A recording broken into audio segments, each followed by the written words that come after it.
one of the things I've kind of matured into is self-enlightenment for one, but the other one is a person should be happy with their lives and work towards that. And one of the things that we kind of are trapped in the never-ending cycle is conditioning, right? We're conditioned from birth, man.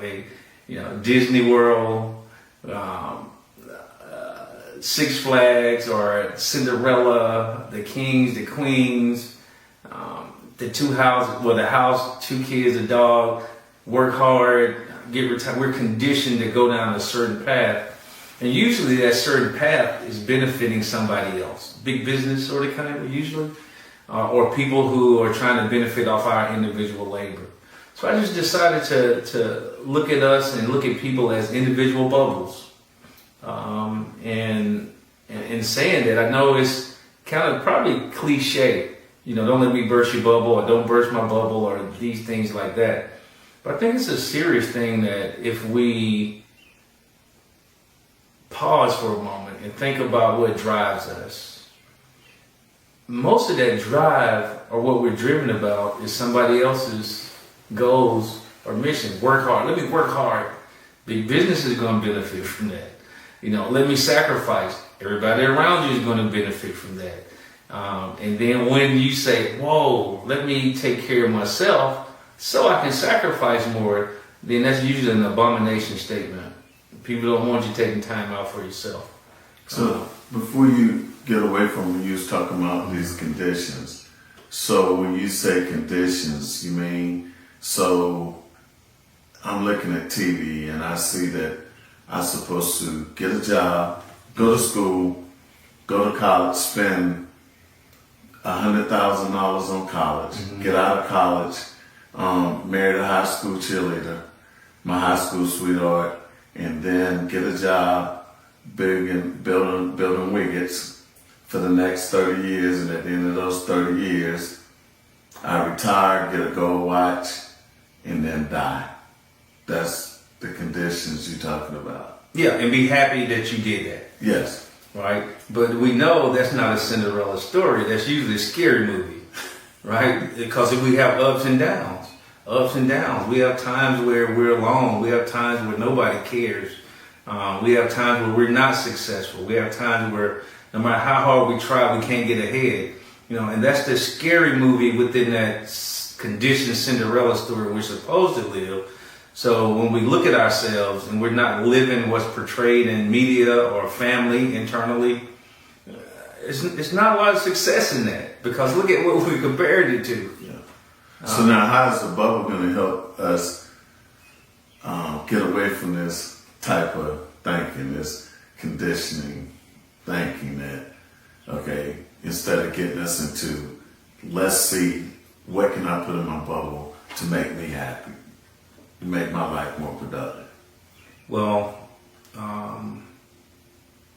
the first core thing of the bubble is you can't care about anything outside of it. I know that might sound against everything we've been conditioned to believe, but one thing that is true as I see it, right, is that if you care about everything around you, that's taking all your energy first, right? It's going to just suck the energy up. And understand this, if we're feeding things around us, the things that we feed around us care more about getting fed than what's feeding them. That's deep. Okay? Deep. So what do I mean by that is, hey, as long as the food, and I'll say food, or as long as the energy, I'll say energy. As long as the energy is coming, hey, they just don't cut the energy off. But now, what if people look at you and say, he sound like he's being selfish? So, because he don't care about nothing outside the bubble but yourself. Don't feed nothing outside the bubble. Everything you have goes to you. So that's the addiction. Yes. That's them addicted to the energy you're giving them that they don't have to supply for themselves. Yes. Right? So as they get that fed, they feed it. And then what do we do when we're addicted to something? Hey, I want that, and we start getting withdrawal symptoms. So I'm going to go through any step, any process it takes to convince you why you should not stop giving me that energy. Now, guess what? I'm gonna use guilt trip. I'm gonna use, oh my God, I'm gonna use anything that it takes for you to go back, lie in bed, and say, you know what? Let me sacrifice a little bit more and give them, because I've just been conditioned to believe that I'm supposed to just give. And we are.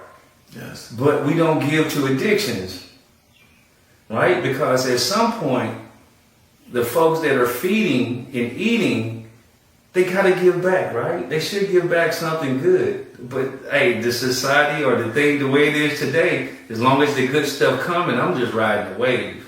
Yeah, because even a flower, if you feed a flower what a flower gonna eventually do, it's gonna give back. If it's not gonna give back a good smell, it's gonna give back a good view, But then we as humans, we get to the point where I'm in my bubble, and I decided like what's outside my bubble is more important to me. So I'm constantly feeding everything outside my bubble. And I call them bottom feeders. Once that bottom feeder has drained me completely, and I'm completely drained, that bottom feeder gonna do what? Gonna leech on to somebody else. Correct, yeah, because they become professionals. They become really good at their craft, right? So now, and you mentioned two things. So you said the flower. So nature in the universe naturally gives back if the process is not interrupted, and if it's nurtured. It gives a fruit, it gives a look, it gives an environment you can breathe with air, right? Now, the unnatural process is just a burn and ash. Right? Yeah. That's the unnatural process, and that's what we've been conditioned to do as a society, is burn and ash. No matter what. Now guess what? So I can go into this look, big business, burn and ash, take all the money from the little people and give back crumbs. Right? Friends, family, loved ones. Hey, let me stay in this social group. Why? Because there's a few people they energize, they give the energy, and if I'm around them, they're my safety net. Right? Yes. Burn and ash. Right? Now the natural process is, hey, as I inch up, you're gonna inch up. And it's not an option. Yes. And I'm not gonna ever let you feel that you don't have a way to always succeed. So you mean the people the people that I allow in my bubble should be, as I feed outside my bubble, they should be feeding inside my bubble. Correct. Okay. Yeah, and it's what feeds me, what I feed feeds me. Correct. Exactly. Naturally, without request. Yes. Right? Shouldn't have to ask, like, if you're in my inner bubble and I'm giving you this energy, I'm giving you this positive energy, I shouldn't have to tell you to tell me good morning in the morning and how was your day. And if that's a relationship thing, correct. But also the thing could be knowledge, right? Get knowledge. So if I'm paying attention to you and I'm close to you, I see what you're seeking. I see what your ambitions are. And if I'm ambitious, a lot of this stuff is going to line up, because guess what feeds ambition? Being driven. Yes. Driven people know driven people, right? They can identify it, and they usually come together.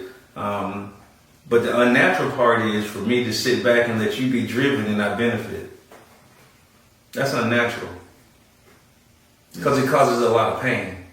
So that's when it goes to I'm taken, and then eventually I'm not driven anymore because you done took my drive and you didn't do anything with it. Correct. Yeah. So if you think about the bubble in that statement you just said, if I take all your drive because I'm not doing anything with it, but it's allowing me to ride the wave, and that's the addiction thing again. I'm not going to get off this wave. I don't care who I have to get the energy from. Right? So I just like a plate, a paper plate.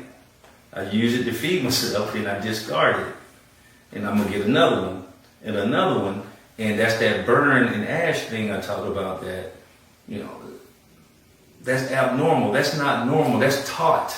I just thought about something you said earlier when you brought that up. It goes back to, because you said the paper plate, and we're going to throw this in here, and maybe you can put this in a book and say this was given by Big Easy. But we call it the paper plate versus the China plate theory. So people that you have in your inner bubble, you want them to be China. So when they finish eating off the plate, they clean that plate and they put it back in the cupboard or put it back in the bubble. Yeah, 100%. That is Versus totally the true. paper plate, I eat off of it and I throw it away. The value is gone. It's gone. No. And then eventually what ends up happening is you're out of paper plates. You're out of stuff to give. Yeah. And how do you replenish that? You work. Yes. So that's taken from you. Then you work. Then you go purchase. Then you give again. Yes. And then it just disappears again, right?